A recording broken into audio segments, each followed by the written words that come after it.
This is a longer one, but be sure to stay to the end because the ending's pretty nice.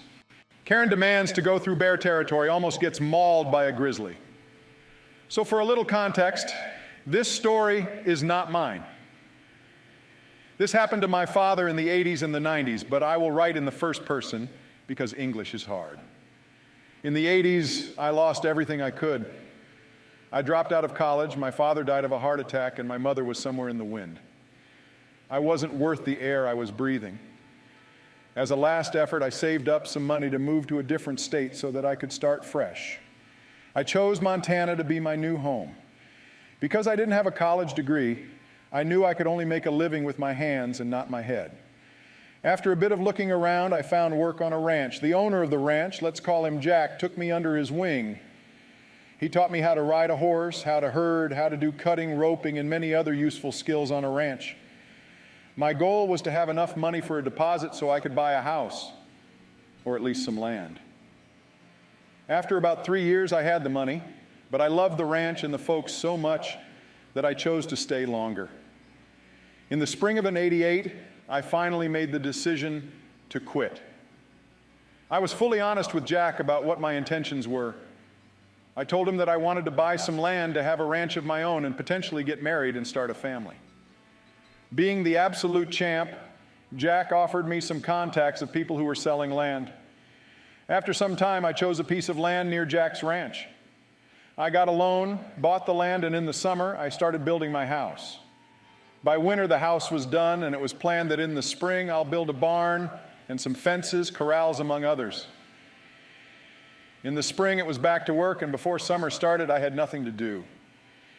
I had a lot of time on my hands while I was waiting for all the paperwork to be done. And I wasn't going to spend 2 weeks sitting on my porch doing nothing when Jack promised me that if I would ever need it, he would give me a job. Now, I didn't need a job because of money, but I just didn't have anything to do. So I went to my good old friend Jack if he needed some help. He said that he could use me to guide people on the tours he was offering. His ranch is not only in the cattle business, he also offers tours of the pristine nature on his property. I happily accepted the job despite me not liking people, but still, it was better than just sitting on my front porch and doing nothing. The first few days went without a problem, but then a wild Karen appeared to brighten up the day. I was just returning from a tour when I saw this Karen in the middle of the field yelling at this girl who was also a guide. I didn't know the girl, but in my books, whoever makes a girl cry is a... I came over to them, and in the most passive-aggressive voice I can, I say, "Good day, what seems to be the problem?" And the Karen's wrath was now aimed at me, and she yelled back, "This B***titch has no respect for the desires of the customer. Give me a manager now." Now, I didn't expect such strong wording, but I kept my cool despite my hot-headedness, and I came up to the girl who's now sobbing because this Karen was mouthing off to her pretty good.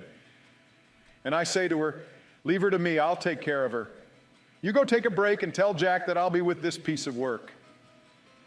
She gives me a grateful smile and a nod and rides away. I go to the Karen and I say to her, "Ma'am, I can't get you the manager as he's busy right now, but if you want, I can be your guide in her stead for the remainder of the tour." She replies very politely by saying, "Sure, I think even the trees will be better than that." Every part of my hot-headed self wants me to pretty much bury this woman right then and there, but I keep my cool and we head off on the tour. And within the first minute, what a piece of work she truly is. She behaves like she knows best and everyone is lesser than her and everything should be given to her. When we are about to turn around and go back, I give her a choice. We could either go the official route or we could return by the unofficial route, which is shorter, but there were bear sightings reported in the past few days. I tell her that the unofficial route is quite dangerous, but just as I wanted her to do so, she vehemently objects because she is the wisest person alive and knows the best. Great, my trap had worked. After about 5 miles on this unofficial route, she starts screaming and turns so pale that she is even more white than paper. In the distance, there is a grizzly. I knew about the danger I dragged both of us into, but in the end, it was technically her choice to go that route. I tell her to make herself as big and loud as she can. I follow suit, but the bear keeps getting closer. It keeps growling at us. With every growl, Karen was getting ever more pale. After it gets way too dangerous, I shoot a round out of my rifle and the bear gets scared and runs away into the woods. The entire ride back, she keeps yelling at me that I put her intentionally in so much danger. And yes, I'll admit it was quite reckless taking a visitor into a part of the woods where there were bear sightings reported. But technically, she made the decision to go that route. I stay silent the entire ride because I can't keep a straight face. I was laughing maniacally in my head, and I knew that if I looked at her, I would start laughing out loud. When we returned, she was shaking violently and was pale as ever. After I tied up her horse, she demanded that I get her the manager, and I gladly point her to the little building in the distance, and she storms off. She starts yelling at Jack, and I can see that Jack is trying his hardest not to break out laughing. I could hear that she was demanding that I be fired, but the neat part was I wasn't an employee of Jack's. I was doing it as a favor for a friend, and thus I couldn't be fired. After the Karen's tirade ends, Jack comes to me laughing like a kid, and he asks me, "How did you even come up with that, OP?" I start giggling as well and answer, "Well, she made the girl cry, so I wanted to give her special treatment. I heard of the bear sightings, and it worked out well in my favor."